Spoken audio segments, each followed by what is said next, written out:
in terms of career today, I actually work as a facilities and property development manager and then an entrepreneur, and now I'm a life and business coach. For me, I work on entrepreneurial empowerment. I think when I was starting my own business, I started to realize that one of the big issues, it's not knowing what to do, but it's believing in yourself to actually do it and understanding the stumbling blocks that you come across as an entrepreneur. So it could be anything from you're from a background and you get imposter syndrome in certain areas, or it could just be understanding the support that you need from your family and that you might not even get it at times. School, fun. Like, I was always told I was smart and I could apply myself better, but I was always that guy in school that got a bit bored and would just like mess around, want to talk. So I never actually fully applied myself in school, but left with all my GCSEs. So it was pretty much more about just enjoying myself. I didn't value what education was at that point. I didn't feel like I understood what it meant for the future. So I was living very in the present moment and I had other things. So friends, girls, all of that stuff was more important to me at that point, because I think sometimes our present moment in life is more present to us than the future and what our dreams are.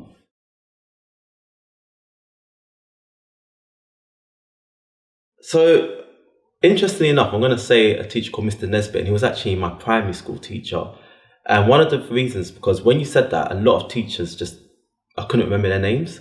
But with him, I think the key thing I remember is that one day he actually just like pulled me aside and was like, what are you doing? Like, you are smart, but you're not applying yourself. You're wasting time. You're disrupting the class. And then he gave me that black talk that you get from certain teachers when they really break it down, that this is not just about us. It's about you and what you're going to do going forward for the community. And then he kind of just told me how it's more difficult in certain situations. And he said this to me like at a very young age, that sometimes we just have to work harder. So yeah, it just stuck out. And then he was always just helping me and just supporting me. And then sometimes when I'd be disruptive, he wouldn't necessarily like do the whole teach thing. He would just be like, remember the conversation. And it was a small conversation, but it carried weight.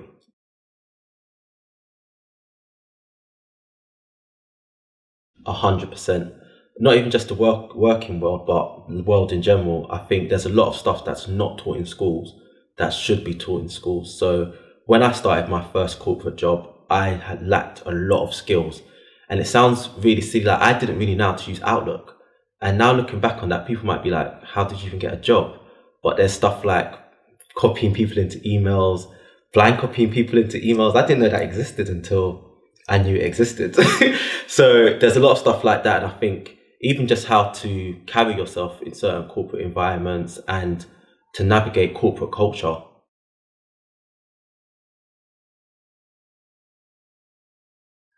So I believe it depends on what your end goal is. I think everyone's route is subjective to them. But for me, I would always advise it, especially because I think at the age of 18, a lot of people aren't sure what they want or who they want to become or even who they are at that point. So for me, going to college was an experience because it shaped my life, because I actually got kicked out of college, funny enough.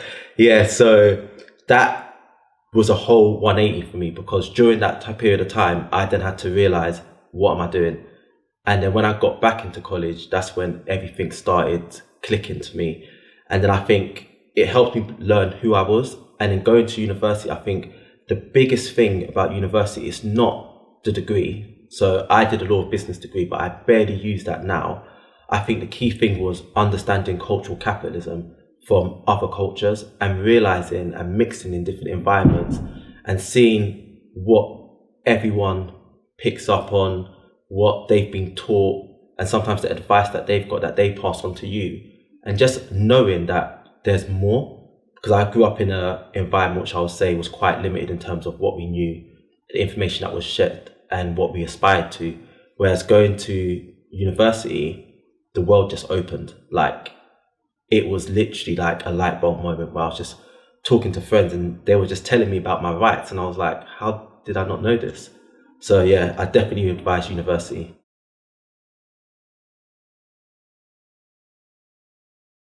inciting gang warfare. It wasn't nothing like that at all. Pretty much, my friends were in a situation. I stepped in to kind of help the situation, but I believe that back then my tones and mannerisms were quite different. So I think it came across aggressive, and the situation escalated, and it just kind of went on for a few days of like having a bit of a issue. Then the next day I'm like, all right, I'm gonna bring people to help assist. And this wasn't to fight. It actually wasn't to fight. It was actually just because in certain environments, when you want to have a conversation, I wanted that support. But looking back on it now, I just feel like even saying it just sounds like, yeah, I'm gonna bring a load of thugs to come and attack these thugs. And it was really not what it was. But I think that's how it spiraled out of control. Like, one of my older brothers was there, so as you can imagine, it's not like, it wasn't what it sounded like. And then it literally got out of control, especially because a lot of the people in the college got involved, and it just became like a massive ruckus outside of college. Not a fight, but just like massive commotion. And as you can imagine, looking back on it now, working in educational institutes, the educational institutes and the dean had the duty of care to the other students. And I would do the same thing in my position now. If someone's causing that much commotion, you've got to think about how to stop it. So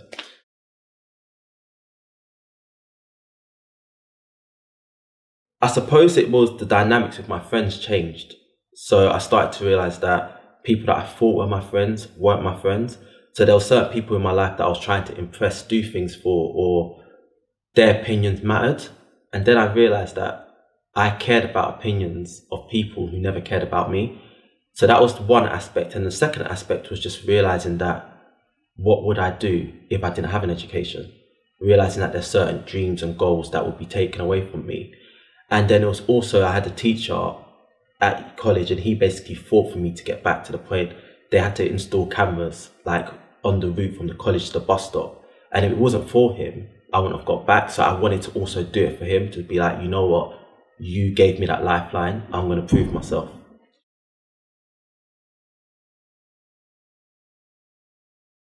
What I wish I learned was to maybe think about the future, but not from a perspective of what your parents want you to do or what you think you should do or what your friends want you to do, but really starting to understand what it is that you enjoy. Because I think at the age of 16, you're still at that point where you're discovering yourself. A lot of people make career changes later on, but I think that's the key point where you still have an aspect of innocence and fun, and you understand what that is. And I think the key thing is to find those interests and develop them. So I have a few friends that didn't go to university, but they picked up a talent, and now they've got 10 years worth of experience and have become like professionals in that field. And I think at 16, I wish I knew that it wasn't about being a lawyer, being an accountant, being in finance, that there was more, and that I should have played about with other areas.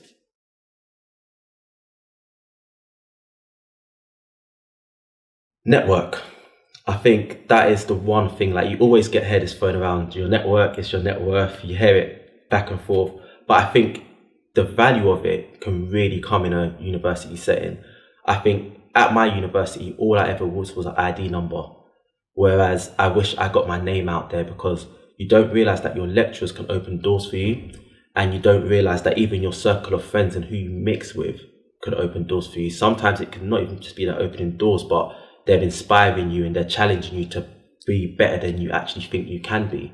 And I think that's something which is found a lot in universities, where you've now got someone, like, I grew up in London, but a very relatively working class background in London, whereas I was mixing with people who are coming from middle class backgrounds, from countryside areas where their parents have businesses and all this extra stuff, and they're bringing this and talking to me, and I was like, now I'm getting more knowledge, and I'm realizing that there's more opportunities than I actually thought.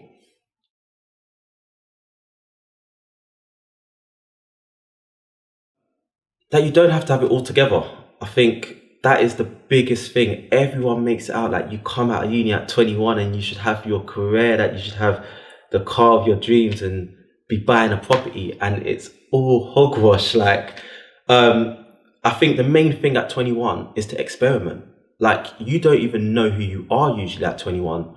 Like, I have friends that have started careers and progressed up the career ladder really well. And then next thing they realize, you know what? That's not what they want to do.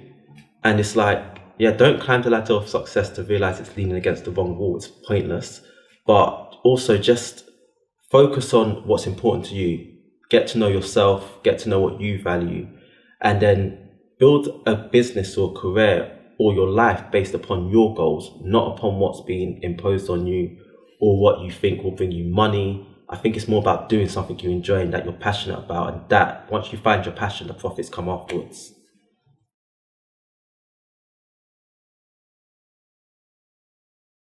I actually only have my career based off my network at university. So there was a girl that knew one of my friends, and I had her on Facebook, and then she put up a post about jobs going in her workplace, and there was customer service roles, managerial roles.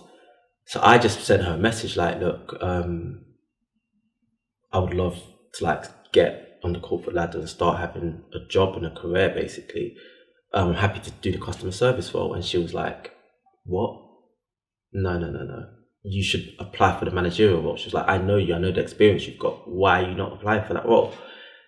And I was a bit nervous to do it, and I applied for it and I got it. And I think that was literally the foundation. I think that wouldn't have happened if I didn't go to university, because I would have never had that connection for someone to actually be like, to believe in me and also to encourage me to do it.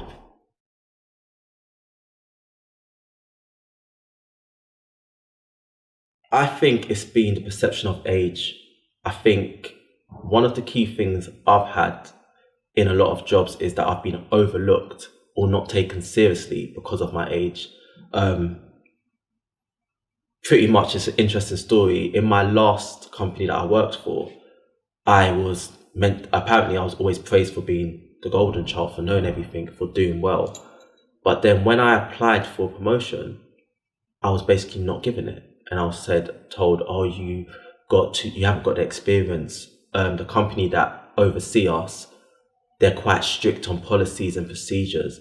And we don't know if you're at the level to be sitting in the meetings and actually managing that relationship.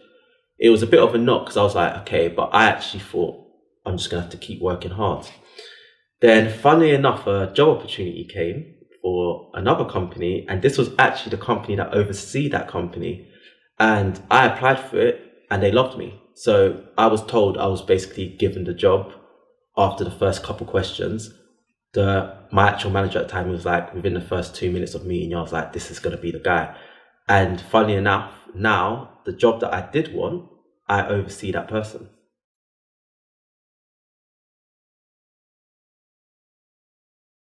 I honestly think it was how they perceived me and how they thought I would be perceived. And I think that was the key thing. I think I was perceived as being too young. I had a lot of staff members that would make those little jokes like, oh, I've got kids older than you.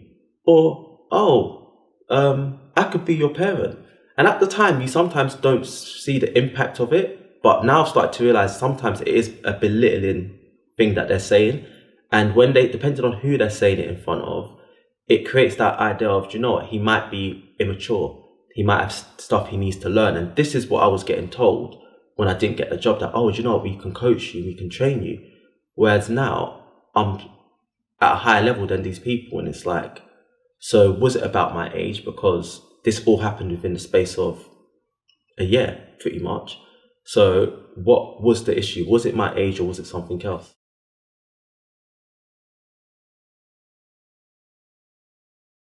I'm not sure in terms of my own self, but I've definitely heard stories and experienced things. I think in my situation, I don't know if race played a part because it was quite a diverse company. However, in getting my role, yeah, race has played a part. A bit of background is, in my current job, I'm not known by my actual name. So interestingly enough, it was kind of like a test. I applied for the same job. It was through a recruitment company, not the company itself. And when I used my actual name, it was completely overlooked. When I CV whitened, as they call it, I got a call within 5 minutes of submitting the CV, and it is just the whole thing of the perception of being black, I suppose, was what limited me.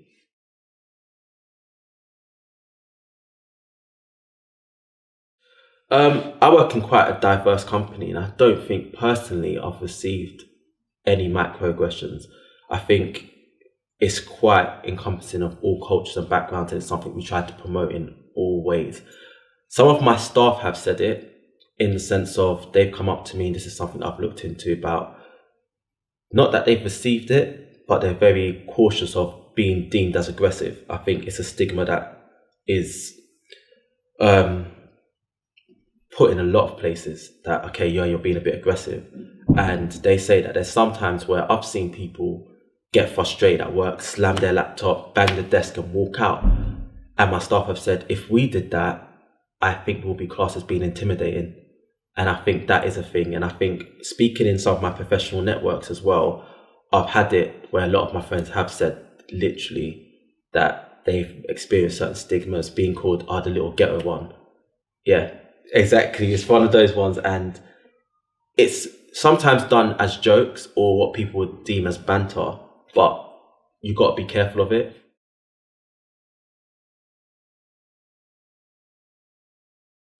Um, I think the key thing is education and bridging the understanding. So one thing I always tell my staff is come talk to me, because there's ways that I go about as a manager where I would implement certain training programs that would maybe bridge the cultural gaps that we experience. But I believe it is quite a hard situation because in the past I was taught to manage these microaggressions myself. So don't be aggressive, don't speak up in meetings, or don't show a change in emotion.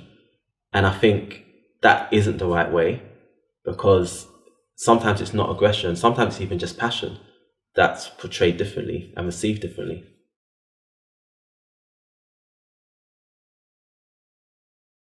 Um, Training.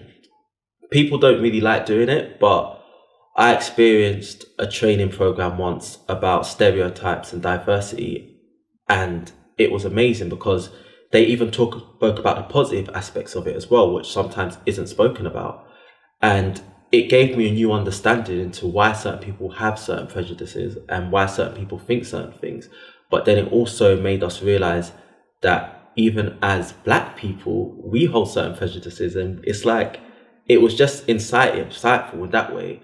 And then another training program I did was about breaking biases. So it was just about understanding and not seeing things so lateral. And I think, yeah, it's for the corporate world to educate us in that.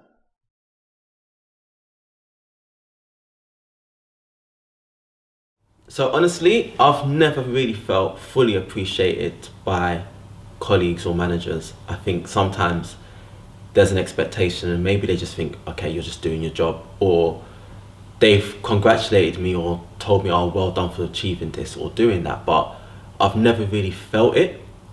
But within my job, I think there's been times where I've felt it from either people I've worked with, from my colleagues that are, well, my staff members, or from some of the students that we live in some of the buildings that I've managed.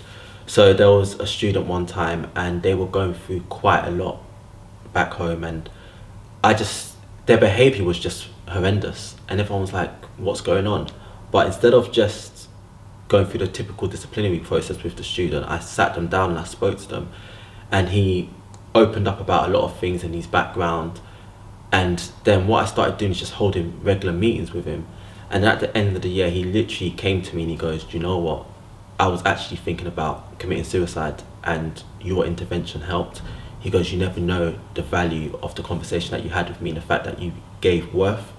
And I was like, it took me by surprise. Like, I got a bit emotional, I'm not gonna lie, but I didn't expect it. I just thought I was just having a conversation. But to him, that was one of those crossroad points, I suppose, in his life. And another thing that I do as a manager is I've always tried to get to know my staff members. So I've got another member of staff, and he was just working pretty low level job, bit basic.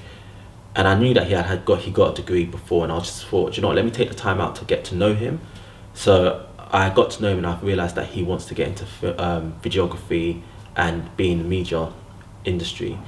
And he was saying that he doesn't know if to go back into university and stuff like that. And I just really sat him down and said, look, if you really believe that's your passion and that's your goal, go for it. And I said, look, I'll support you in terms of workplace stuff, and I said, let's sit down, let's do it now. Like, I've got knowledge of how to do stuff. And weirdly enough, this was not, it was probably like a short period of time where we just started going for it, looking into certain universities that could do the course. And he actually found a university, and not only did he find a university, he managed to get it a full scholarship to the university.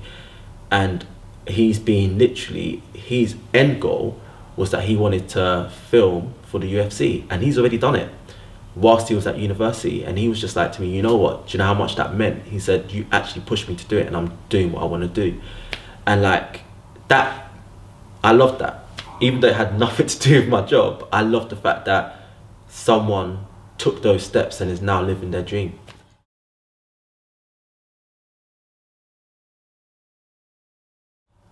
Well, as a life and business coach, it's vital.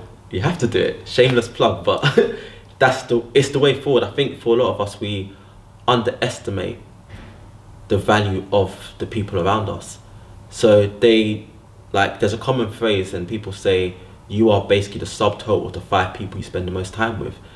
And I didn't really understand that until I started to change the people that were around me, and I started to realize that it's the little things, the words of encouragement that one person might give you. It's the inspiration another person might give you. It's the belief another person might give you by being that go-getter. And I think when you start to increase your networking circles, it helps. I think especially just if you've got a dream, if you've got an ambition, a mentor or someone that's going to help you like avoid pitfalls, take you to the next level and encourage you and tell you that, you know what, you can achieve this, and be that kind of compass point, I suppose, that's just pointing you in the right direction. So I would say, yeah, mentorship is crucial. I've had mentors come in different shapes and sizes. Some that I've just been like people in my life that have just encouraged me, or others that I've literally paid for and they've coached me on how to do things.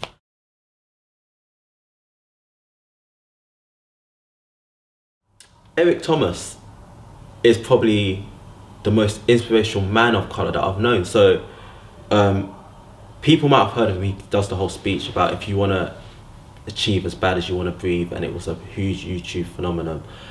And he really got me on my personal development journey, I suppose, because one day I heard it and it was just like, oh, okay, you know, another guy talking that talk. And then one day, I don't know, I was just like coming back from a club and I was just like, no, like there's more to what he said. And I started watching all these videos. Like I went way back and I started literally taking it week by week, and his story's amazing. Like there was a point where he was homeless, eating out of trash cans, and the thing I love about him is his authenticity. Not just the fact that he says it, but when he first started these YouTube videos, and it's up there today, you see the progression. You see when he was literally one man standing in front of a camera giving that talk, whereas now he's one of the most influential motivational speakers. And yeah, I think he's just helped me in my life. And I think when I got the opportunity to meet him and we spoke, he just really was encouraging. And like we had a dinner together, and then like we prayed together, and it was just like nice to see that when he did it, it wasn't I'm just doing this because of my job. It's like I care. And you see he conveys that in how he communicates, and you can see the passion that he's got, a passion for people. So yeah, I think in terms of a woman, it's like the woman I admire. I'm gonna tell the story in reverse because I think it's the best way. She was basically abused when she was growing up. She was from a hard, struggling background. She basically was trying to do the whole corporate thing and got told, you know what, you don't suit what we want. And like you'd think that someone that's gone through abuse, struggled in poverty, has been basically told they're not suitable for what they want to do, which was basically be on TV and be in the media, would then go on to be the most influential woman to me in the world, which is Oprah. And I think like that is an amazing story. And I always tell people the Oprah story because I just think if you go through that and can achieve what she's achieved, it means that everything is possible, and that no matter where you're coming from and what your background, if you work hard enough, you can succeed. And I think she's just a testament to like what hard work, determination, and actually wanting to provide the opportunity and show people that, look, I was told I shouldn't be on TV, but now look at me. It's like, it's just amazing.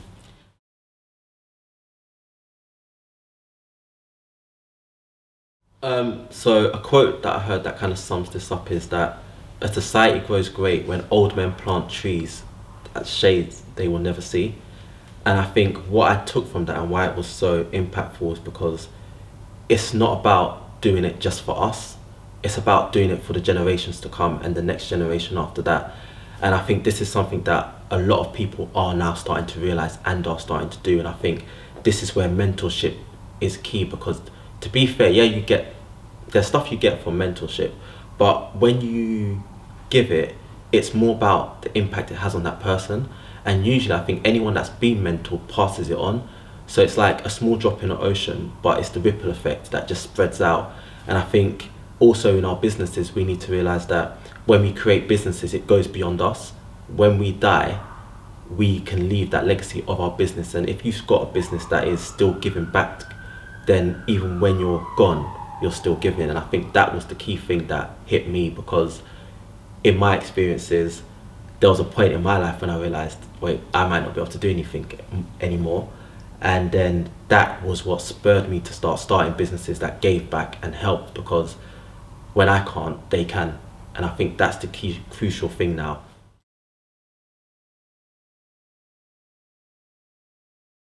So there's something I never realized until I started traveling, and it's that I actually have privilege, but it may not be as big a privilege as other people, but it's still privilege. And who we're born to and where we're born is just the lottery.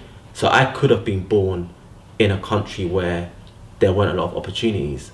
So from experience that, I realized, you know what, it's just the luck of the draw with certain people. So I've realized that I want to use my opportunity and my privileges, little as it may be, to give other people privilege and help them to have the opportunities that weren't there for them before.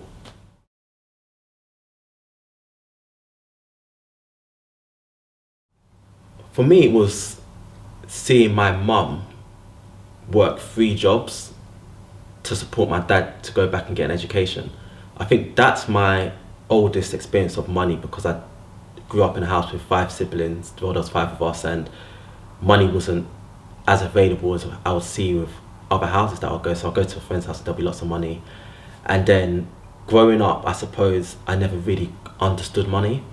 So I went from a time of what I considered earning quite a substantial amount of money regularly, and then that opportunity was lost. And then I went to being unemployed and having no money for a period of like 10 months. And I think the crucial thing I'm starting to learn now is money management. And I think that everyone should be taught how to manage money. So it's not, and learning it from the right people. So back in the day, all I was ever taught was to budget. But there's a whole other side to money management, which is budgeting is saving or using the money you've got. What about having a financial plan, which is building for the future? So one thing I think is now is learning how to budget, learning to have a financial plan that's not just for a year, for 5 years, 10 years, and maybe your whole life. And then on top of that, not having all your eggs in one basket. So not just having a job, having investments, maybe having a business, and just investing in stuff like property, and knowing what really is an asset and what is a liability.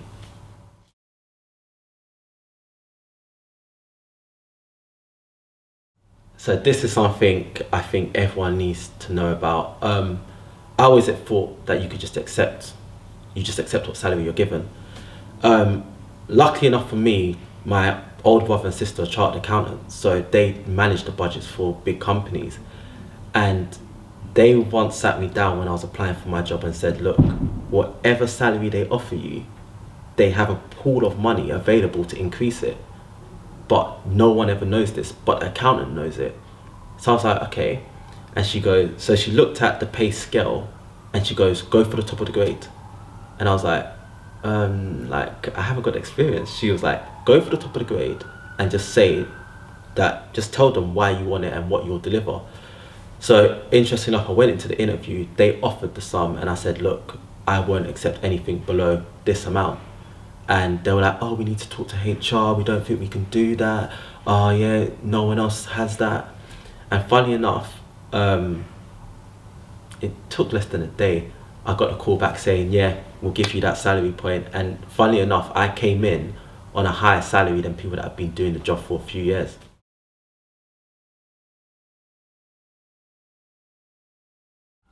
Demonstrate your worth and your value. I think if you can do that, and I've advised friends on it as well, just write a one-page proposal saying, this is the salary you want, this is the value that you're going to add to the company, and this is your experience. And usually I think it's actually worked for everyone I've told. When they've delivered that letter to the manager, just the fact that they've been proactive to do it, it's a demonstration of your value in itself. And yeah, I would just tell everyone to do that. When you're negotiating a pay rise or anything, write that letter, submit it, and just see what happens. Because the worst thing is you get told no and you get the salary that you asked for. So go for it, take the chance.